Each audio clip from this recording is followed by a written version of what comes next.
여러분 안녕하십니까. 한동훈 법무부 장관의 개인정보가 유출된 사건을 수사하는 경찰이 MBC 임모 기자에 대한 압수수색에 나섰습니다. 경찰은 기자의 자택뿐 아니라 서울 상암동 MBC 사옥에 대해서도 압수수색 영장을 발부받았습니다. 자세한 내용 취재기자 연결해 알아봅니다. 김다현 기자. 네, 사회부입니다. 네, 지금까지 확인된 내용 전해주시죠. 네, 서울경찰청 반부패 공공범죄수사대는 오늘 오전부터 MBC 임모 기자의 자택과 국회 사무처 의안과를 압수수색하고 있습니다. 또 서울 상암동에 있는 MBC 본사 사무실에 대한 압수수색 영장도 발부받아서 자료 확보 시도에 나서고 있습니다. 이번 압수수색은 한동훈 장관 개인정보 유출 사건과 관련해서 진행되는데요. 지난달 무소속 김민석 서울 강서구 의원은 한 장관과 가족의 개인정보가 담긴 자료가 유출된 정황이 있다며 민주당 측 인사로 알려진 A씨를 경찰에 고발했습니다. A씨가 한 장관과 가족들의 주민등록 초본, 부동산 매매계약서 등을 유출했다는 주장입니다. 고발장을 접수한 경찰은 이 자료들이 한 장관 인사청문회 당시 국회에 제출됐다가 외부로 새어나간 게 아닌지 조사하고 있습니다. 또 이 과정에 MBC 임모 기자가 연루됐다고 의심하고 자료 유출 경로를 추적하고 있는 것으로 전해졌습니다. 압수수색 소식이 알려지자 전국 언론노조 MBC 본부는 즉각 반발하고 나섰습니다. 임 기자의 혐의는 수사 과정에서 확인될 사안이지만 기자 개인의 개인정보 유출 혐의로 MBC 뉴스룸을 압수수색하는 것은 과잉 수사라는 입장을 내놨습니다. 또 조합원들은 경찰의 압수수색에 대비해 서울 상암동 MBC 사옥 1층에 집결하고 있습니다. 지금까지 사회부에서 전해드렸습니다. 중앙선거관리위원회 간부 자녀의 특혜 채용 의혹에 대해서 국민권익위원회가 조사에 착수하기로 했습니다. 전현희 국민권익위원장이 오늘 긴급 기자간담회에서 밝힌 내용입니다. 선관위 간부 자녀의 특혜 채용 의혹에 대해서 권익위원회가 조사에 착수하기로 했다는 내용이 발표됐습니다.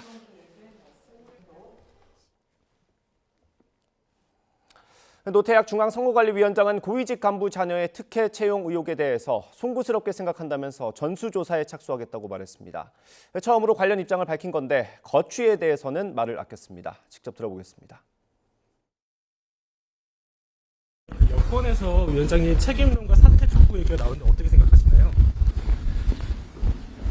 하여튼 국민께 심려를 끼치도록 송구스럽게 생각을 합니다. 생각하고 하여튼 위원회 입장을 내일 밝히도록 말씀드리겠습니다. 자녀 채용 특혜 의혹은 계속해서 나오고 있는데요. 그 부분에 대해서도 혹시 입장을... 네, 하여튼 앞으로 전수조사를 할 계획입니다.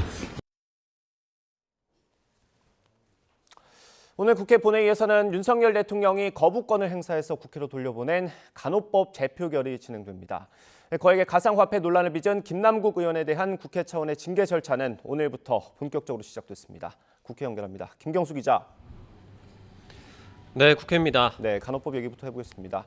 양국관리법 처리 수순을 밟게 되겠죠? 네, 그렇습니다. 이 간호법 제정안은 지난달 말 민주당 주도로 국회 본회의를 통과했지만 직역 간 갈등을 이유로 윤석열 대통령이 제2요구권을 행사해 국회로 되돌아온 법안입니다. 기존 의료법에서 간호사 관련 규정을 떼어 따로 법을 만들고 간호사의 처우 개선 내용 등을 담는 게 핵심입니다. 국민의힘은 민주당이 당내 악재로부터 시선을 돌리고 내년 총선을 위해 매표용 악법을 밀어붙이고 있다며 재표결에 반대하고 있고 민주당은 국민 건강권과 관련된 문제인 만큼 국민의 편에서 재투표에 임하라고 강조하면서 여당의 이탈표를 기대하고 있습니다. 여야 원내대표의 발언 차례로 들어보겠습니다.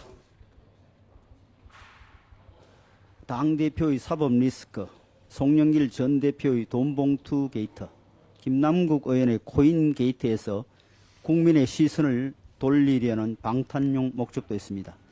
간호법을 계기로 공공의료 시스템을 더욱 보강해서 국민들이 받아야 될 혜택까지를 생각한다면 간호법은 통과되는 것이 맞습니다. 하지만 제2요구로 돌아온 법안은 출석 의원 3분의 2 이상 찬성해야 통과되는데 3분의 1 이상 의석을 차지한 국민의힘이 당론으로 반대하고 있어서 큰 이변이 없는 한 간호법 재통과는 사실상 어렵습니다. 부결되면 해당 법안은 폐기됩니다. 오늘 본회의에서는 또 민주당 전당대회 돈봉투 의혹으로 구속영장이 청구된 윤관석, 이성만 의원의 체포동의안도 보고됩니다. 체포동의안 표결은 다음 달 12일 본회의 때 진행되는데 과반 의석으로 가결 또는 부결의 열쇠를 쥔 민주당은 당론으로 투표 방침을 따로 정하진 않았습니다. 다만 가결시키자니 앞서 부결된 이재명, 노웅래 의원 사례와 형평성 문제가 있고 그렇다고 또 부결시키자니 방탄 비판을 피하기 어려운 만큼 민주당의 고민이 깊은 상황입니다. 네, 김남국 의원에 대한 징계 절차는 이제 본격적으로 시작된 겁니까? 네, 오늘 오전 10시 국회 윤리특별위원회가 김남국 의원 징계 안건을 상정했습니다. 거액의 가상화폐 보유 논란이 불거진 김 의원은 국회 회의 중에도 가상자산 거래를 해 국회의원의 품위 유지 의무 등을 어겼다는 비판을 받고 있습니다.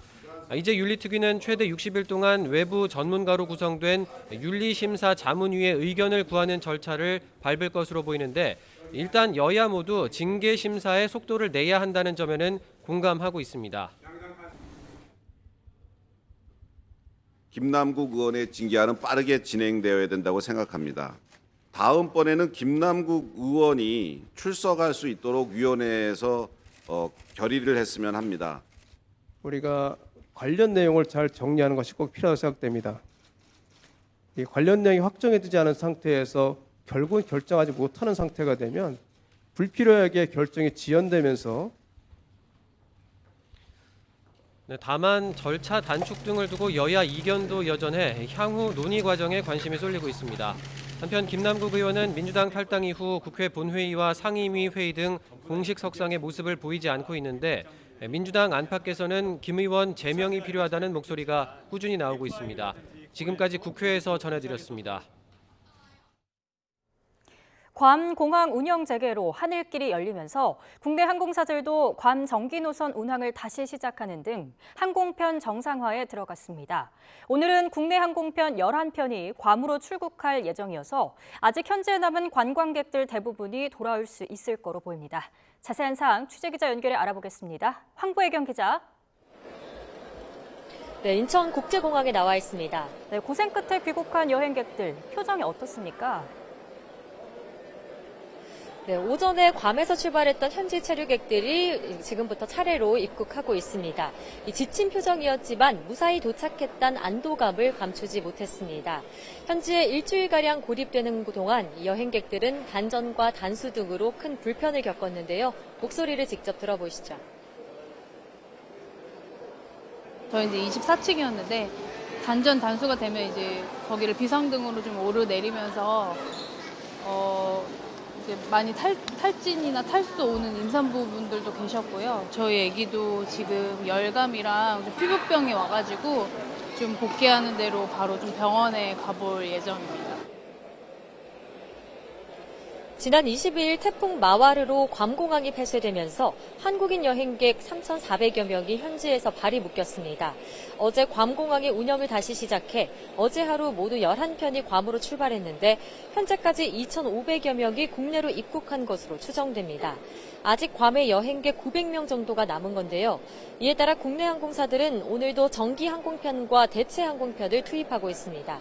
우선 대한항공은 오늘부터 각각 오전 9시 45분과 오후 7시 35분 인천공항을 출발하는 괌 정기 노선 2편 운항을 시작했습니다. 첫 비행기는 현지 시각으로 오늘 오후 3시 무렵 괌에 도착한 뒤 오후 5시 승객 270여 명을 태우고 돌아올 예정입니다. 진에어도 인천과 부산을 출발하는 정기 노선 3편에 더해 대체 항공편 2편을 오늘 추가로 편성했습니다. 제주항공 역시 어제에 이어 오늘도 정기 노선 3편 운항을 이어가고 있는데요. 티웨이 항공사도 임시 항공편 1대를 괌으로 보내는 등 오늘 출발이 확정된 국내 항공사 항공편은 모두 11편입니다. 체류객들을 모두 수용할 수 있는 규모라 남은 여행객들은 대부분 오늘과 내일 새벽 사이 귀국할 전망입니다. 다만 신속한 수송을 위해 일부 항공사는 대체 항공편을 추가 투입할지도 논의하고 있습니다.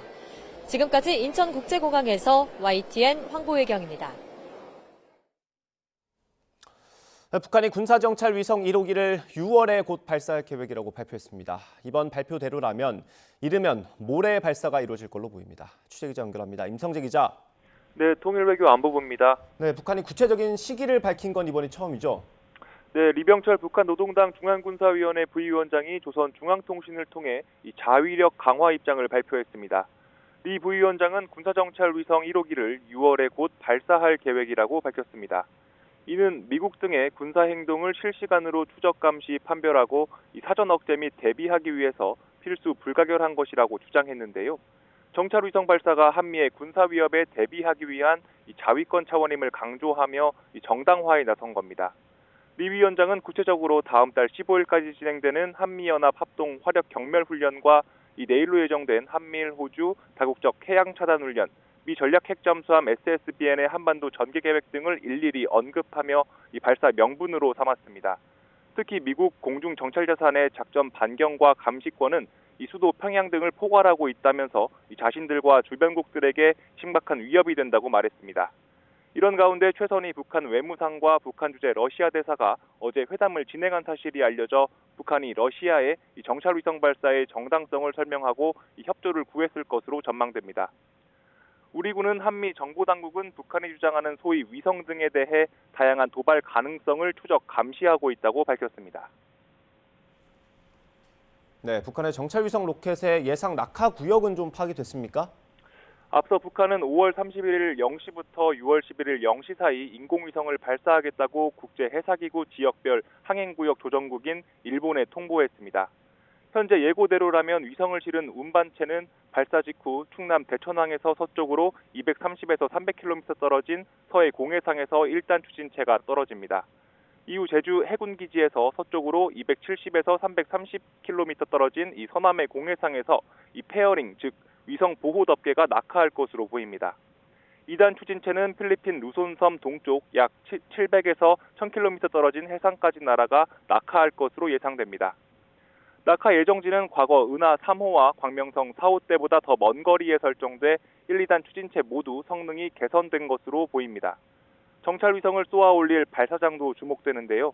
미국의 소리 VOA 방송은 기존 발사장인 북한 평안북도 철산군 동창리 서해 위성 발사장과 인근에 새로 건설 중인 제2 발사장에서 이 로켓을 장착하는 역할을 하는 이동식 조립 건물이 이 발사대 쪽에 바짝 밀착한 모습이 포착됐다고 전했습니다. 정찰 위성 발사를 위한 막판 준비로 해석되는데 이 VOA는 북한이 이동식 조립 건물을 발사대 중간 지점으로 옮긴 적은 있지만 이번처럼 발사대와 맞붙도록 만든 건 2016년 광명성 로켓 발사 이후 처음이라고 덧붙였습니다. 지금까지 통일외교 안보부에서 전해드렸습니다. 미국은 북한의 위성 발사가 유엔 안보리 결의 위반이라는 입장을 다시 확인하고 자제를 촉구했습니다. 중국은 대화로 해결해야 한다고 주장했습니다. 김원배 기자가 보도합니다. 미국 국무부는 북한의 위성 발사 계획에 대한 언론 질의에 탄도미사일 기술을 사용하는 북한의 어떤 발사도 다수의 유엔 안전보장이사회 결의를 위반하는 것이라고 밝혔습니다. 그러면서 북한이 추가적인 불법 활동을 자제하고 진지하고 지속적인 외교에 나설 것을 촉구한다고 밝혔습니다. 인공위성을 우주로 발사하는 데 사용되는 로켓은 대륙간 탄도미사일과 기술적으로 사실상 동일합니다. 유엔 안보리 결의는 그 용도와 무관하게 북한의 탄도미사일 기술을 활용한 어떤 발사도 금지하고 있습니다. 일본 정부는 북한의 인공위성 발사체나 잔해물이 일본 영역에 낙하할 가능성이 있다고 보고 파괴 조치 명령을 내렸습니다. 기시다 후미오 일본 총리는 국민의 안전에 관한 중대한 문제로 인식하고 있다고 강조했습니다. 기시다 총리는 오키나와 현에 지대공 유도탄 패트리엇 부대와 이지스함을 전개하고 있다면서 일본 영역에 낙하할 경우에 대비해 하마다 야스카즈 방위상이 파괴 조치 명령을 내렸다고 밝혔습니다. 기시다 총리는 정보 수집과 경계 감시에 전력을 기울이겠다며 미일, 한미일이 긴밀하게 협력할 것이라고 덧붙였습니다. 중국은 정치적 해결 방향을 견지하고 대화를 통해 문제를 풀어야 한다고 주장했습니다. 朝鲜半岛局势发展到今天事出有因，我们希望有关各方能够正视问题的症结，坚持政治解决方向，通过有意义的对话，均衡解决各自的合理关切。 마오닝 대변인은 북한의 위성 발사가 유엔 안보리 결의 위반이냐는 질문에는 적답을 피한 채 정치적 해결 방향을 재차 강조했습니다. YTN 김원배입니다. 우리나라와 미국, 일본, 호주 등이 참가하는 다국적 해양 차단 훈련이 기상 악화로 대폭 축소됩니다. 국방부는 내일로 예정된 확산 방지 구상 해양 차단 훈련은 훈련 해역 기상 악화로 인해 약식 절차로 진행된다고 밝혔습니다. 기존에 예정돼 있던 이종섭 국방부 장관의 한미일 호주 함정 해상 사열과 각국 대표단의 실기동 훈련 참관도 취소됐습니다. 앞서 군은 한미일 호주군 함대 등이 참여하는 해양 차단 훈련을 실시할 예정이었는데 이 과정에서 일본의 하미기리함이 어제 우길기와 흡사한 자위함기를 달고 부산항에 입항하면서 논란이 일었습니다. 지난 연휴 동안 200mm 넘게 가장 많은 비가 내린 전북 지역에서 비 피해가 속출했습니다. 전주와 익산에서는 비닐하우스 97동과 농경지 74헥타르가 침수됐고 차량 석 대가 물에 잠겼습니다. 완주와 무주에서는 축대가 무너져 토사가 민가 주변에 쏟아지기도 했습니다. 전라북도는 인력을 현장에 보내서 시설 피해 상황과 그 규모를 점검하고 있습니다. 피해자랑 피해자 가족들한테 미안한 마음은 안 드세요? 평생 죄짓고 살겠습니다. 지난 26일 시흥동 지하주차장에서 헤어진 연인을 살해한 혐의로 구속된 가해자.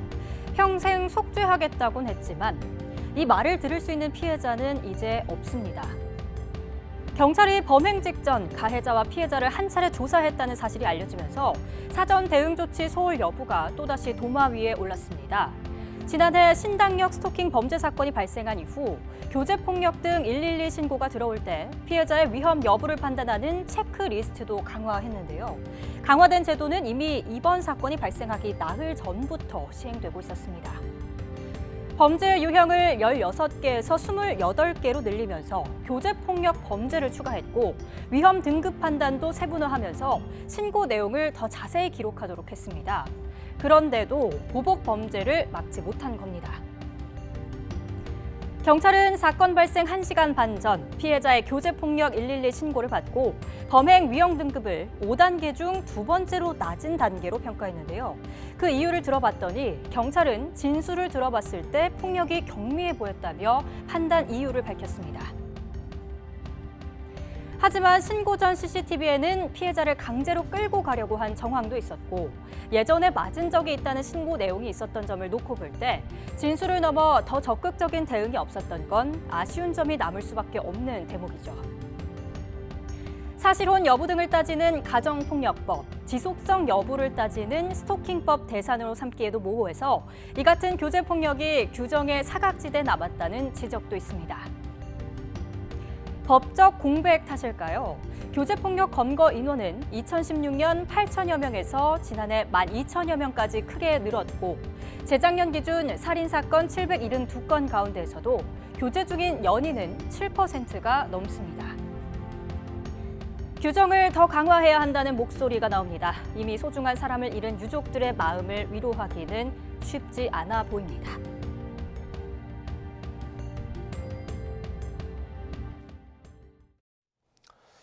아버지를 살해하고 시신을 지하주차장에 숨긴 혐의를 받고 있는 30대 구속 여부가 오늘 결정됩니다. 서울 북부지방법원은 오늘 오전 10시 반부터 존속살해 혐의 등을 받는 30대 남성 A씨에 대한 구속 전 피의자 신문을 진행하고 있습니다. A씨는 법원에 출석하는 과정에서 혐의를 인정하는지 아버지를 살해한 이유가 무엇인지를 묻는 취재진 질문에 아무런 답도 하지 않았습니다. A씨는 서울 면목동에 있는 아파트에서 60대 아버지를 흉기로 살해한 뒤 시신을 지하주차장, 기계실, 빗물 저장고에 유기한 혐의를 받고 있습니다. 경찰 조사 결과 A씨는 정신질환을 앓고 있는 것으로 파악됐는데 체포 이후 줄곧 혐의를 부인하고 있습니다. 경북 상주경찰서는 깨진 소주병을 휘둘러 2명을 다치게 한 혐의로 35살 A씨를 체포해 조사하고 있습니다. A씨는 어젯밤 11시 반쯤 경북 상주시에 있는 술집에서 40대 남성 2명과 다투던 끝에 깨트린 소주병을 휘두른 혐의를 받고 있습니다. A씨는 임신 중인 아내 근처에서 담배를 피운다는 이유로 다툼을 벌이다가 범행한 것으로 조사됐습니다. 미성년자들에게 접근해서 이자를 많이 쳐주겠다고 돈을 빌리고는 그대로 잠적한 20대가 경찰에 붙잡혔습니다. 누구나 참여할 수 있는 SNS 채팅방에서 범행했습니다. 차상한 기자의 단독 보도입니다.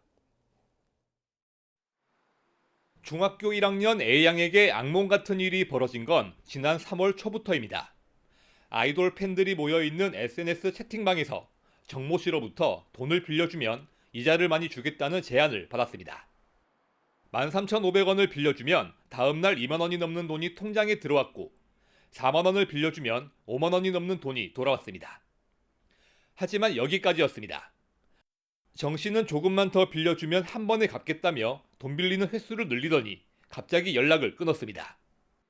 원금을 돌려받지 못할까봐 친구에게서 돈을 빌려 정 씨에게 보냈던 A양은 결국 40만 원 넘게 잃었습니다.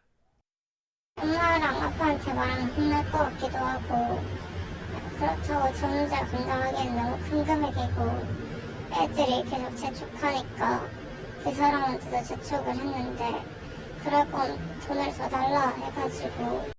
피해자는 A양 한 명이 아니었습니다. 채팅방에 있던 대화 참여자들도 빌려준 돈을 받지 못한 겁니다. 경찰이 확인한 피해자는 17명, 모두 미성년자입니다. 중고등학생부터 초등학생까지 포함되어 있습니다. 피해 금액은 지금까지 1,000만 원이 넘습니다. 돈을 받으려면 아이들이 판단력이 어려니까 예를 들어서 만나서 줄게라고 했을 때는 아이들은 나갈 수도 있다고 가정을 하거든요. 그랬을 때 제2의 더 큰 범죄가 일어났을 거고. 피해자 신고로 수사에 들어간 경찰은 사기 혐의로 20대 정 씨를 붙잡아 구속했습니다. 정 씨는 도박 자금이 필요해 범행했다고 진술한 거로 알려졌습니다. 경찰은 피해자가 더 늘어날 가능성이 있다고 보고 수사를 이어갈 계획입니다. YTN 차상입니다.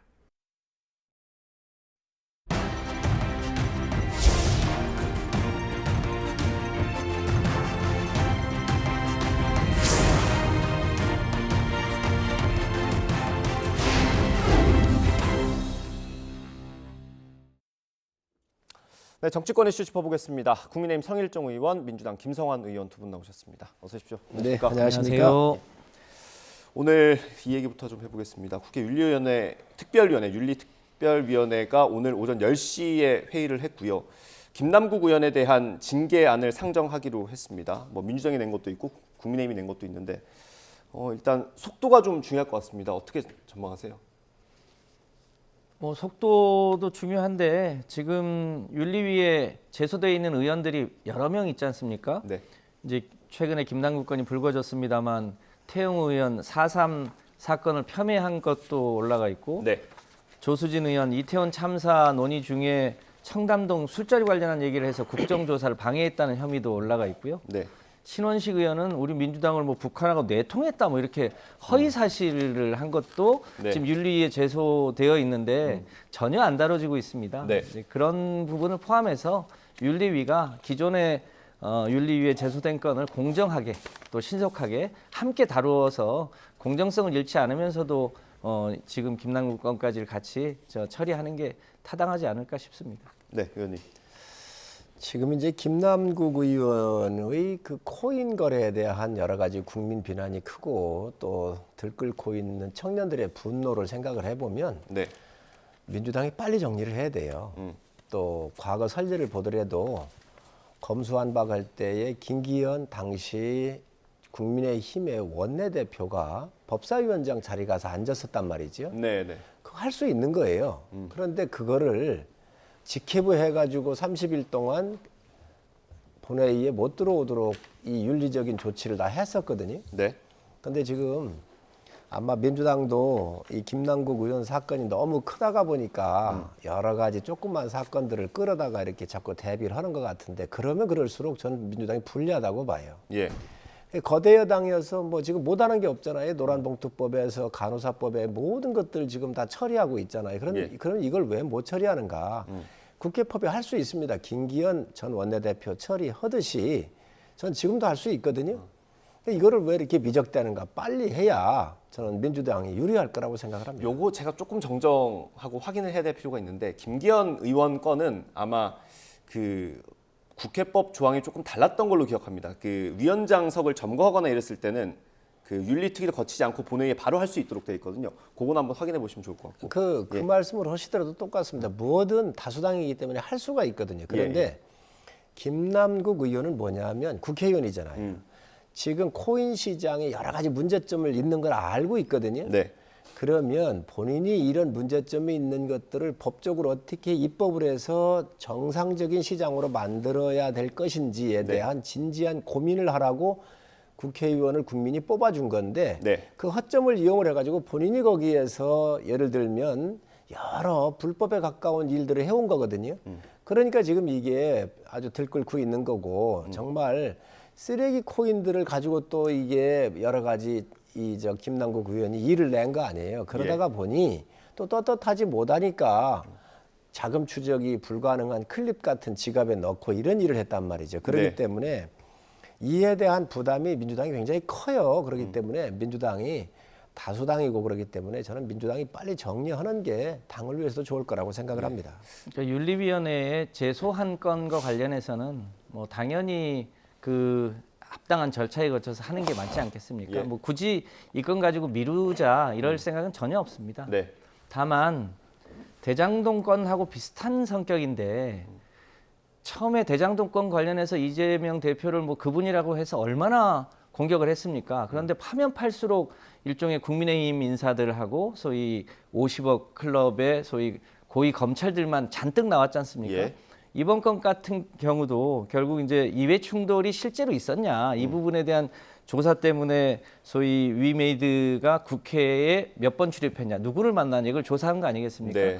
그랬더니 가장 많이 만난 사람이 국민의힘의 윤창현 의원 3번 그리고 허은하 의원 3번 이렇게 국민의힘 사람들 가장 많이 만났다는 거 아닙니까? 그럼 결국 이해 충돌을 누구랑 있었냐? 결국 국민의힘이 한 거 아니냐? 특히 허은하 의원 같은 경우는 2022년 9월 달에 메타버스 산업진흥 법안을 발의했는데 이 법안이야말로 소위 위메이드가 가장 하고 싶었던 법안을 발의해 준 거란 말이죠. 그러면 결과적으로 이 코인 시장의 이익을 대변하기 위해서 가장 노력한 사람이 누구냐.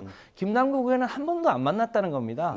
본인이 그것이 이제 가상자산이 아직 등록하기 이전이기도 해서 코인을 거래한 건 맞지만 본인이 무슨 관련해서 무슨 위법을 하거나 이런 건 아니라는 거 아닙니까? 이제 그런 부분에 대해서 윤리에서 확인할 건 확인하고 또 본인이 소명할 건 소명하고 또 사실과 다른 걸 가지고 너무 강하게 공격하는 건 좀 지양하고 그래야 되지 않겠나 싶습니다. 지금 김성환 의원님 문제의 본질은 뭐냐면 누구를 만나고 안 만나고 한 게 중요한 게 아니에요.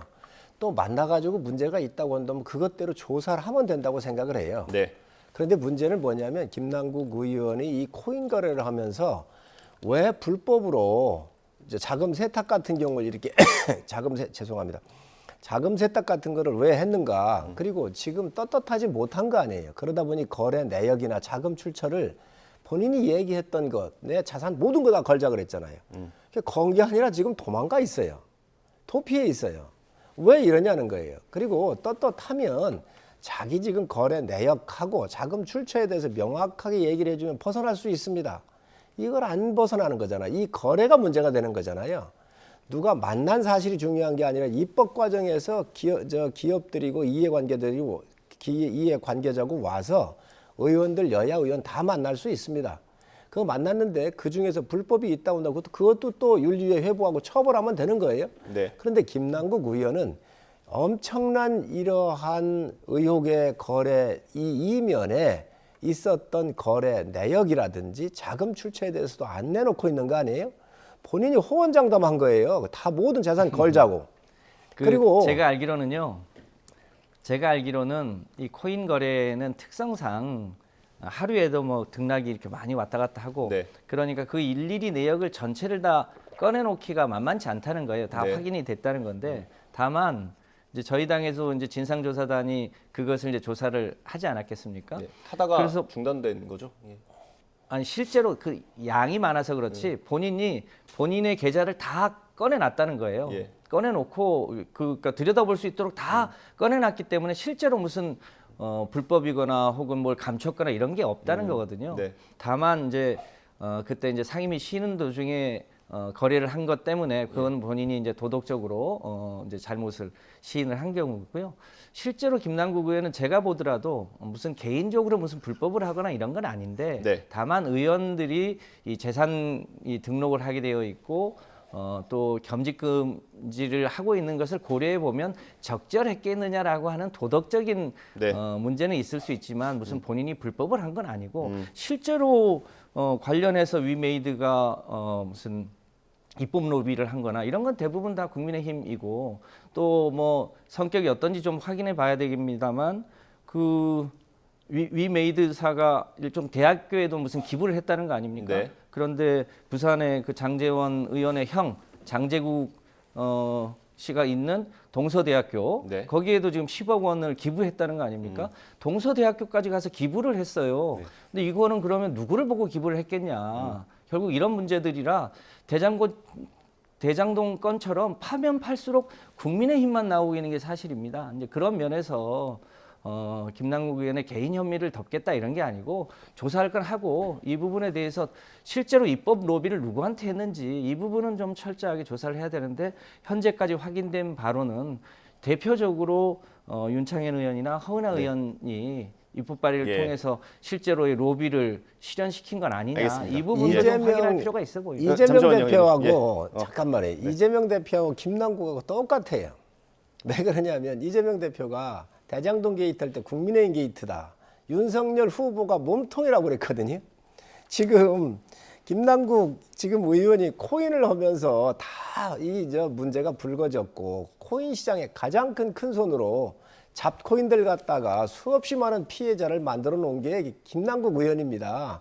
그런데 이걸 마치 입법 로비할 때 무슨 또 우리 당의 의원들이 관련돼 있는 것처럼 얘기를 하는데 그런 거 있으면 조사해서 처벌하면 됩니다. 그 대표적으로 지금 해결해야 될 게 문제가 있다고 한다면 그런데 마치 또 김남국 의원이 이 중심에 서 있는데 이걸 윤리위에 회부하느냐 안 하느냐 이거를 기간 단축해서 빨리 제명할 거냐 안 할 거냐 이 문제가 나오다가 보니 지금 문제가 뭐냐 이게 뭐 또 국민의힘이 관련돼 있다 이렇게 얘기를 하는데 그런 문제는 아주 곁가지인데 그게 문제 있으면 정리하시라는 거예요. 그리고 알겠습니다. 민주당의 윤리위원장도 얘기를 하셨잖아요. 김남국 의원 이 부분에 대해서 네.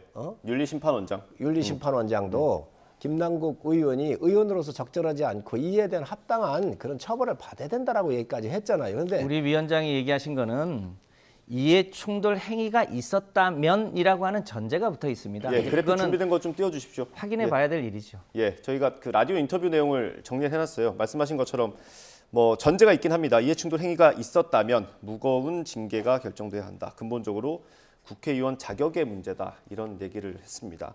이렇게 정리를 하고요. 이 김남국 의원을 둘러싼 논란이 강성 지지층 관련된 논란으로 좀 번지고 있습니다. 최근에 청년 정치인들이 국회에서 당의 대응을 비판하는 기자회견을 했는데 강성 지지자들의 공격이 조금 있었고요. 박용진 의원도 비슷한 일을 당했더라고요. 금요일 날 여기 어딘가요? 지역에 내려가서 이제 안동 예천 협약식 이게 협력 지역이라는 게 있나 봐요. 현역 의원들이 거기 가서 이제 협약식을 하러 방문을 했는데 박용진 의원이 올린 바에 따르면 개딸로 추정되는 당원들의 공격을 받았다고 합니다. 저 사진과 함께 올린 건데 이런 건 어떻게 봐야 됩니까? 박용진 의원이 좀 많이 당황을 했다고 하더라고요. 저희 당의 권리당원 수가 140만 명입니다. 그러니까 당원도 이제 스펙트럼이 워낙 넓은 거죠. 네. 그 중에는 당내 여러 가지 일에 대해서 매우 적극적인 당원도 계시고 이제 평소에 일상 활동을 위주로 하시는 분들도 계시고 여러 층이 있는데 이제 우리 당의 조금 더 당의 적극적인 지지층은 이 윤석열 정부 1년 됐고 윤석열 정부가 경제도 엉망이고 외교는 아주 굴종적으로 하고 민생은 파탄인데 왜 당내의 작은 문제를 가지고 내부적으로 이렇게 싸우냐. 네. 가급적이면 저 국민의힘이나 윤석열 정부가 잘못하고 있는 게 너무 많아서 민생이 너무 힘든데 그 포화를 그쪽에다 집중해야지 왜 내부적인 문제를 갖고 자꾸 작은 문제를 그렇게 침서봉대하냐 이런 취지의 얘기들인데 아무래도 이게 지금 내부의 소위 이제 팬덤 문제니 이런 이제 정치적인 문제로 자꾸 이제 비화되고 있습니다만 그러다 보니까 본질적으로 지금 전기료도 더 오르죠. 기름값도 오르죠. 가스요금 오르죠. 최근에는 후쿠시마 오염수 때문에 전 국민의 생명이 위태로워진 거 아닙니까? 일본이 육상에 저장하는 저장 탱크에 들어가는 비용을 좀 아끼자고 해양에 방류를 하겠다는 건데 네. 그럼 전 인류에게 죄를 짓는 거 아닙니까? 그런데 정작 우리 정부는 그 부분에 대해서 가장 피해가 큰데도 매우 소극적이잖아요. 이런 문제에 대해서 보다 좀 적극적으로 대응을 하는 게 필요한 시기 아니냐. 네. 이런 얘기를 하는 건데 저는 알겠습니다. 뭐 민주당 내에 워낙 스펙트럼이 많고 그러니까 최근에 당대표도 가급적이면 당내 일에 대해서 우리 강성 지지층에게도 조금 자제를 부탁하는 네. 내용도 이제 뭐 페이스북에 올리고 그러셨던데 그 내부의 작은 문제다 이렇게 보고 있습니다. 그 후쿠시마 오염수 얘기해 주셔가지고 그걸 짧게 소화하고 가겠습니다. 예. TF 위원장이시잖아요. 예. 지금 후쿠시마 오염수 얘기를 자꾸 하시는데 민주당 정부, 문재인 정부에서 했던 거 그대로 물려받은 겁니다. 문재인 정부가 21년도 7월 이전에는 어떤 조치도 안 했었습니다. 21년도 7월에서야 국제원자력기구와 11개 국가에서 이 후쿠시마 원전에 대한 알프스 검증을 비롯해서 여러 가지 일들을 하기 시작했었죠. 그때에 킨스의 김홍석 박사를 파견한 게 문재인 정부입니다. 그리고 그 이후에 원자력안전위원회에서 문재인 정부에서 대한민국 최고의 과학자들을 모아가지고 알프스에 대해서 이 다핵종 처리하는 여과장치에 대해서 정상적으로 작동되는지 안 되는지 검증을 해가지고 네. 의견을 낸 게 문재인 정부입니다. 네. 그리고 정의용 장관이 21년도 4월 19일 날 국회 22년도 같아요. 그 4월 19일 날 국회에 와가지고 IAEA가 그 국제 기준치에 따라서 이 부분을 검증을 해서 방류를 한다고 하면 찬성할 수밖에 없다라고 하는 것을 정의용 문재인 정부 외교부 장관께서 얘기했던 사항이에요. 그 이후에 이제 1년 정도가 지났는데 윤석열 정부에서는 지금 민주당 정부에서 해온 것을 더 촘촘히 따지고 꼼꼼하게 챙기고 있는 겁니다. 문재인 정부에서 이 후쿠시마에 대해서 한 번도 이 지금 같은 민주당 의원들이 얘기를 안 했었어요. 정권이 바뀌니까 그걸 그렇게 공격을 하십니까? 우리가 찬성하는 거 아닙니다.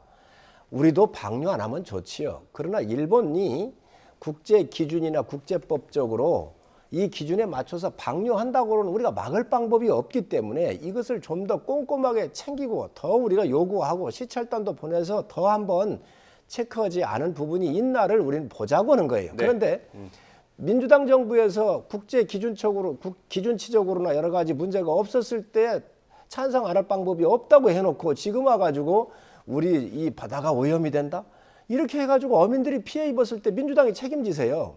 또 왜 그러냐면 광우병 얘기를 해가지고 미국산 쇠고기 먹어가지고 지금 세계에서 한 명이라도 죽은 사람이 있거나 광우병 걸린 사람이 있습니까? 성주 사드 때문에 참외 농가들이 다 갈아엎었잖아요. 많이 갈아엎었습니다. 매출이 뚝 떨어졌어요. 이제서 5천억 대 정도 올라갔다 그래요, 올해. 성주 사드 먹어가지고 문제된 사람이 있었습니까? 지금 후쿠시마도 그렇습니다. 지금 우리 정부가 문재인 정부부터 참여하고 있는데 다핵종이 걸러지지 않았으면 어느 핵종이 문제가 있는지 기준치가 얼마가 오버를 했는지 이러한 과학적 논거를 가지고 제1야당이고 거대 야당이고 집권여당부터 해왔던 것을 문제를 삼아야지 그게 아니고 우리 바다가 오염되고 뭐 그냥 손 정서적으로 공포만 이렇게 괴담으로 정치를 한다 그러면은 정말 나쁜 정당이 됩니다. 알겠습니다. 그리고 문재인 정부 했던 것을 다 문재인 정부에서 했던 것을 다 지금 부정하고 가는 거예요. 알겠습니다. 이거 궁금한 거, 국민들이 진짜 궁금한 걸 하나 여쭤보고 발언 기회 드릴게요. 시찰단의 결과는 언제 발표되는지 그리고 명단도 지금 공개를 해달라고 정부에도 요청을 하셨다고 들었는데 그렇습니다. 답이 왔습니까? 혹시? 그렇습니다. 시찰단에 갔었던 명단 공개를 요청을 했고요. 네. 이것도 그렇습니다. 21년도 8월 달에 문재인 정부에서 한국원자력기술연구원에 30명으로 특별 TF팀을 대한민국 최고의 과학자들로 문재인 정부에서 만들었습니다. 그래서 그 30명 중에서 거의가 다 이번에 시찰을 갔다 온 겁니다. 문재인 정부에서 임명받았던 과학자들이 거의가 이번에 가서 묻고 따지고 온 거예요. 네. 우리 정부에서 바꾼 게 아닙니다. 그거를 정확하게 국민들께서 아시고 민주당도 아시고 공격하시라는 거예요. 그래서 그 시찰 결과는 그럼 언제쯤 발표가 됩니까?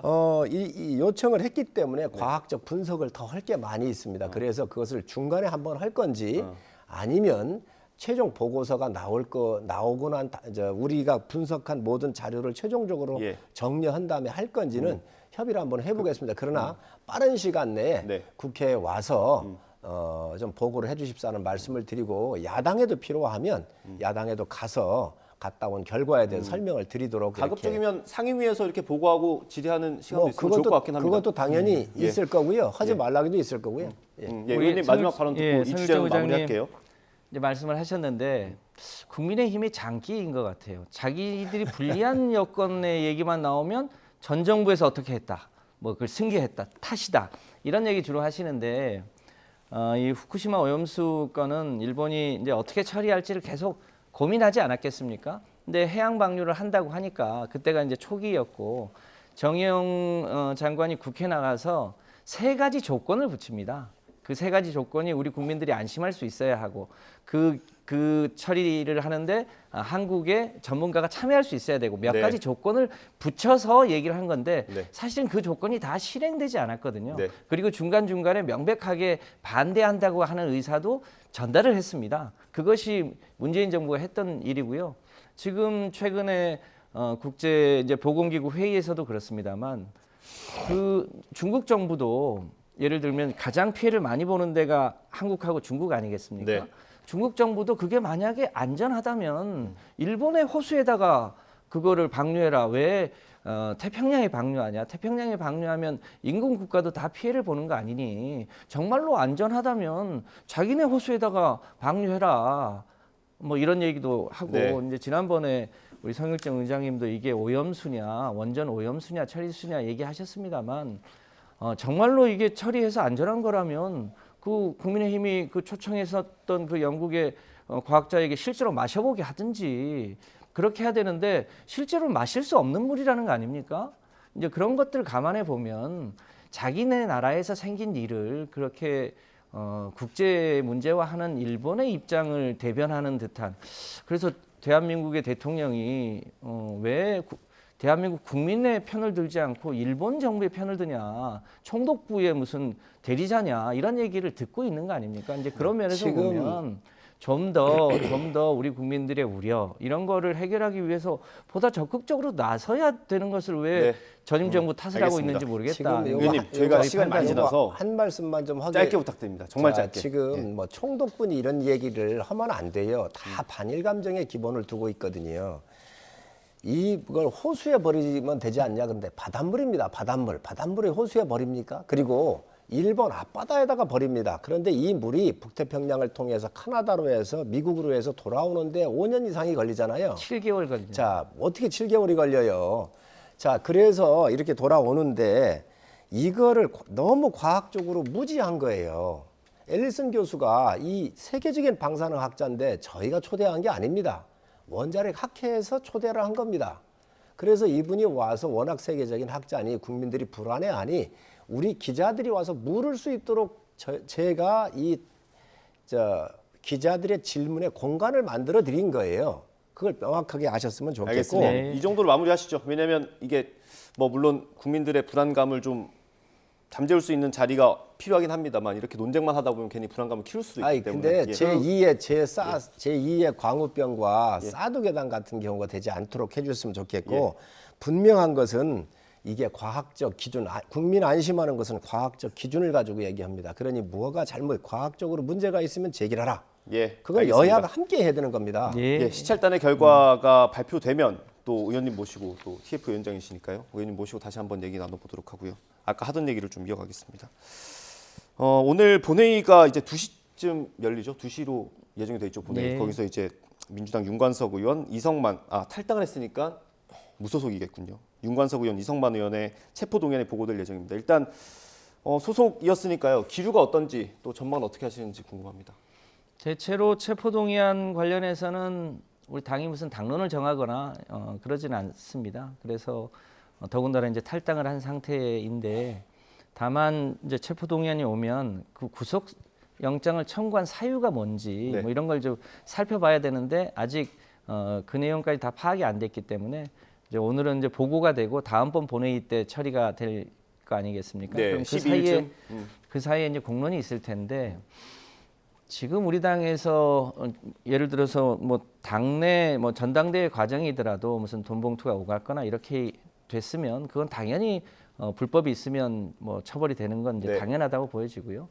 다만 검찰이 너무 과도하게 정당의 행위에 관여하는 거 아니냐. 죄가 있으면 기소하고 법원에 가서 그 판단을 받으면 되는데 건건이 지금 아주 작은 사안도 체포동의안을 이제 하고 있단 말이죠. 네.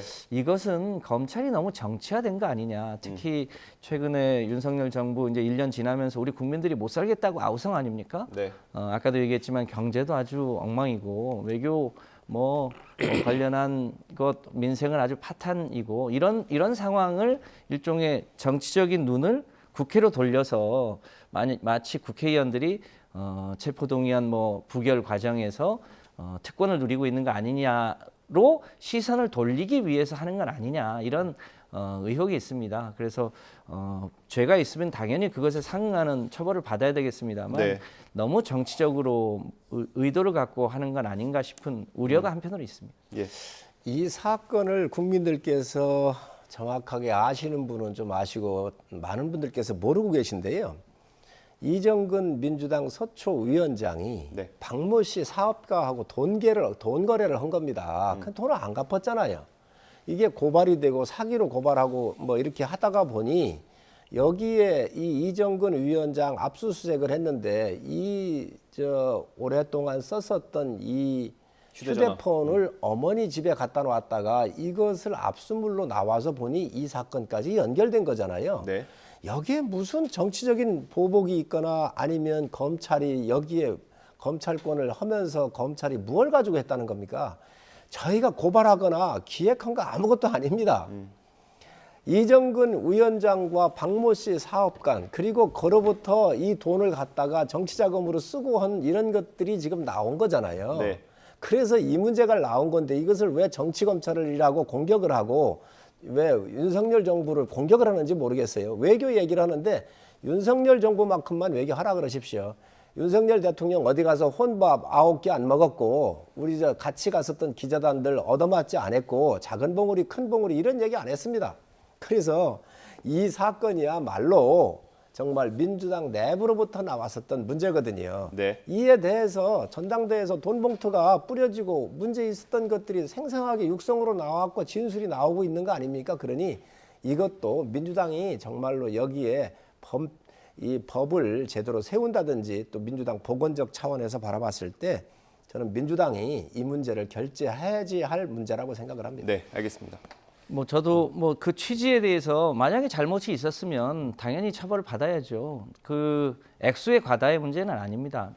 우리 당원들이 가끔 왜 국민의힘은 옛날에 수천억씩 차떼기까지 하셨던 당이 그러냐 이런 얘기도 합니다만 네.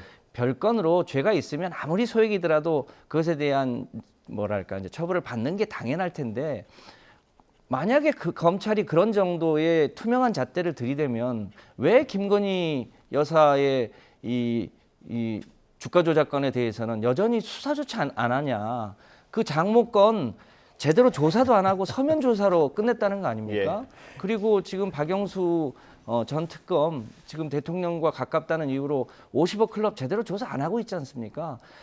다른 잣대를 공정하게 들이대면 자신의 잘못에 대해서도 공정하게 잣대를 들이대야 되는데 자신에게는 그야말로 솜방망이 처벌을 하고 혹은 신용만 하고 그 상대에 대해서는 없는 먼지까지 털어대는 이 불공정함에 대해서 우리 국민들이 지금 정부가 공정하지 않다는 측면에서 네. 정치검찰 얘기를 하고 있는 것 새겨드려야 될 대목이라고 저는 생각합니다. 알겠습니다, 의원님. 아니, 의원님, 저희가요 6분밖에 안 남았어요. 다음 주제 해야 됩니다.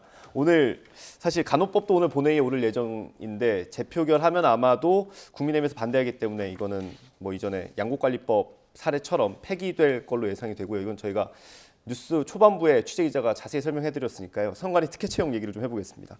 오늘 노태학 선관위원장이 일단 처음으로 입장을 밝혔습니다. 국민께 심려끼쳐 송구하다. 그리고 전수조사를 하겠다. 국민의힘에서는 선관위원장이 자리에서 물러나야 된다고 주장하시는 거고요. 그 이유는 뭘까요? 지금 선관위 자체가 좀 문제가 많잖아요. 부정 채용 문제도 있었지만 옛날에 소쿠리 문제도 있었고 특히 이 특혜 채용이죠. 네. 정확한 말씀은 특혜 채용인데 아빠 찬스를 이용했다는 거 아니에요. 예. 그러면 선관위 사무총장하고 사무처장을 비롯해서 집행부가 물러났습니다. 그러면 선관위원장은 이런 것들이 문제가 됐을 때 사전에 다 정리를 선제적으로 했어야 돼요. 그게 네. 기관장입니다. 그걸 못했잖아요. 그러니 그에 대한 도덕적 책임이 있다고 저는 봐요. 특히 대법관은 도덕적 책임을 지는 도덕적 책임에 더 막중한 자리라고 생각을 해요.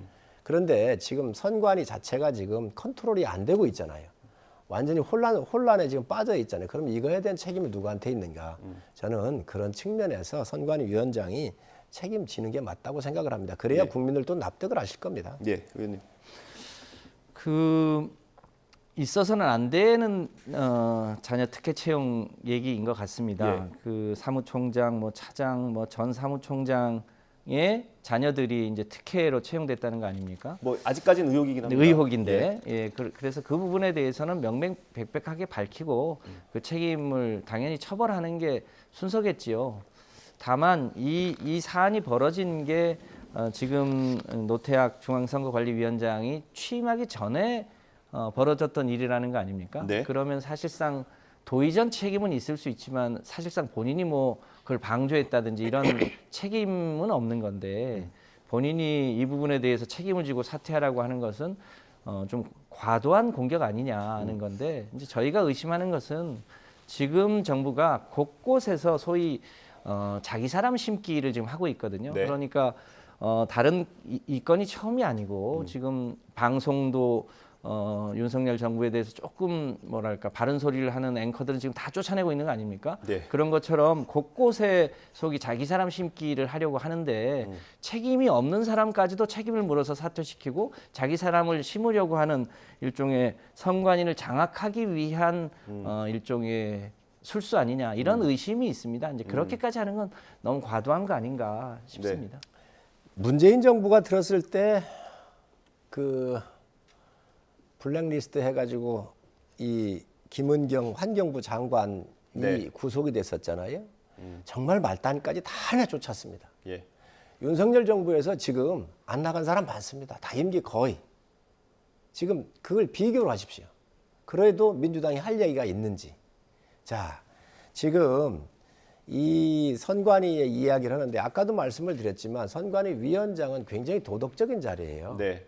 그리고 대법관이 선관위 위원장을 겸임을 하고 있잖아요. 뭐 그게 관례라고 하더라고요. 정해져 있는 건 아니고. 그렇습니다. 자, 그러면 지금 선관위의 이런 혼란에 대한 책임은 당연히 져야지요. 그 부분을 져야 도덕적으로 우선 책임 있게 이 부분에 대한 책임성을 갖고 본인이 책임 의식을 느끼고 이거에 대해 책임을 질 때에 선관위가 수습되고 정돈할 수 있는 것이죠. 그래서 이게 다른 정부의 지금 무조건 다 내쫓아가 가지고 자기 사람을 심으려고 하는 이런 공격의 말이 필요한 것이 아니라 지금 안 나가고 있는 많은 민주당 인사들이 있음을 정확하게 알고 계시잖아요. 그렇기 때문에 이 부분은 자리의 문제가 아니고 정말로 선거라고는 공정 운영을 해야 되는 이 책임 있는 자리에 저는 도덕적 책임을 묻기 때문에 그에 대한 답을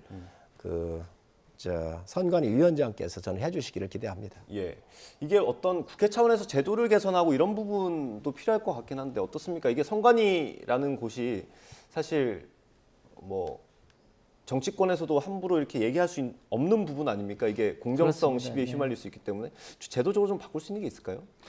그런 것 때문에 대법관 출신을 중앙선거관리위원장으로 하고 가급적 여야가 관여하지 않도록 해놓고 또 선관위 내에도 이제 사무국을 독립시켜서 정치적으로 중립을 지키라고 구조를 짜놨는데 정작 그 안에서 지금 부패가 생긴 거 아니겠습니까?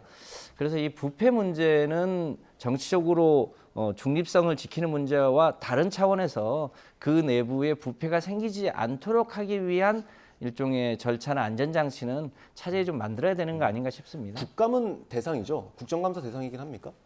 그거 제가 확인 한번 해보겠습니다. 제도적으로 보완할 부분이 있을까요? 저는 제도적으로 보완하기 전에 선관위 위원장이 이러한 자녀 특혜 채용에 대한 문제는 이미 아주 오래전에 보고받았어요. 그리고 이 문제가 이번에만 나온 게 아니고 그 전에도 한번 나왔었거든요. 그렇기 때문에 인지 시점이 중요한 것이지요. 선관위 위원장은 책임을 지는 자리잖아요. 그러면 이걸 보고받은 게 뭐 1, 2주 전이 아니고 굉장히 오랜 시간 전에 선관위 위원장께서 보고를 받았으면 그때 이 부분을 본인이 정리를 했었어야지요. 못하고 지금까지 와가지고 이 선관위를 거의 와해 상태까지 몰아간 책임이 왜 없습니까? 도덕적 책임뿐만 아니라 주의에 대한 책임이 있습니다. 그렇기 때문에 선관위 위원장이 책임을 지고 빨리 수습을 하고 선관위가 중립지대에서 대한민국의 선거를 관여하고 공정하게 운영하는 기관으로 되살려야 되겠다 하는 것이 국민의 지금 요구 아닙니까? 그러니 이에 대한 전 책임을 지는 게 맞다고 생각을 합니다. 예, 뭐 마무리 발언 한 1분 정도 시간 될 것 같은데 의원님 덧붙이시겠습니까? 아까도 말씀드렸습니다만 윤석열 정부가 곳곳에서 일종의 이제 소위 자기 사람 심기를 하고 있는데 특히 방송 쪽은 최근에 더 도가 지나친 것으로 보여지고요. 또 총선이 얼마 안 남아 있다 보니까 선관위도 자기 사람을 심기 위해서 과도하게 지금 정치적으로 공격하는 것으로 보인다고 판단됩니다. 이제 그런 점에서 좀 오해가 없게 하려면 그야말로 자기랑 가까운 김건희 여사에 대한 주가 조작 문제라든지 자기 장모에 대한 공흥지구 처벌건이라든지 이런 것에 대해서 좀 공정하게 하고 지금 특검 올라와 있지 않습니까? 특검이 실제로 발효되기 이전에 공정한 수사를 통해서 대한민국 검찰이 공정하다는 것을 먼저 증명하고 다른 얘기도 하는 게 맞지 않나 싶은데요. 네. 아까도 얘기하셨습니다만 지금 곳곳에서 소위 이 자기 사람 심기 위해서 KT 사장도 그렇게 했죠. 네. 심지어 포스코도 그렇게 하려고 했었죠. 그 외 여러 기관들까지도 소위 이 빨대를 꽂으려고 하는 그런 행태부터 전 중단하시고 예. 그러면서 국가 운영을 하시는 게 맞는 거 아닌가 싶습니다. 알겠습니다. 저희가 시간이 다 돼서요. 여기서 마무리해야 될 것 같고 아까 말씀드렸던 선관위도 국정감사 대상이긴 하네요. 뭐 국회도 그렇고 언론도 그렇고 좀 감시 기능을 제대로 발휘하면 이런 일이 없지 않을까 싶습니다. 오늘 말씀 여기까지 듣겠습니다. 성일종 의원이었고요. 김성환 의원도 함께했습니다. 감사합니다. 고생하셨습니다. 네, 감사합니다.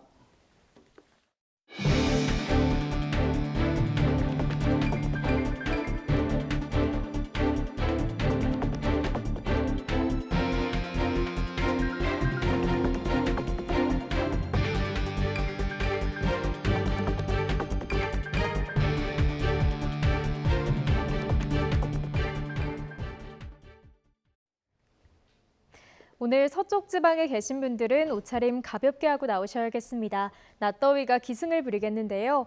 오늘 서울의 한낮 기온은 29도까지 올라 어제만큼 덥겠고요.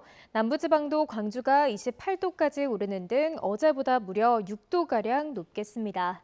현재 레이더 화면을 보시면 내륙은 하늘에 구름만 다소 지나고 있지만 남해안과 제주도에는 여전히 비가 이어지고 있습니다. 남해안에는 오늘 밤까지 5에서 20mm, 제주도는 내일 아침까지 최고 60mm의 비가 더 내리겠고요. 오늘 늦은 오후부터 밤사이 중부와 호남 서부 곳곳에 5에서 20mm의 요란한 소나기가 지날 수 있겠습니다. 외출하실 때는 작은 우산 하나 챙겨 나오시기 바랍니다. 오늘 낮 동안 서쪽 지방은 대부분 30도 가까이 올라 덥겠습니다. 서울 한낮 기온 29도, 광주는 28도까지 오르겠고요. 대구 25도, 부산은 22도가 예상됩니다. 한 주간 내륙은 대체로 맑은 가운데 예년보다 더운 날씨가 이어지겠고요. 제주도와 남해안에는 주 후반까지 비가 자주 내릴 전망입니다. 지금까지 날씨 정보였습니다. 이어서 뉴스 앤 이슈 2부가 방송됩니다. 저희는 잠시 뒤에 돌아오겠습니다.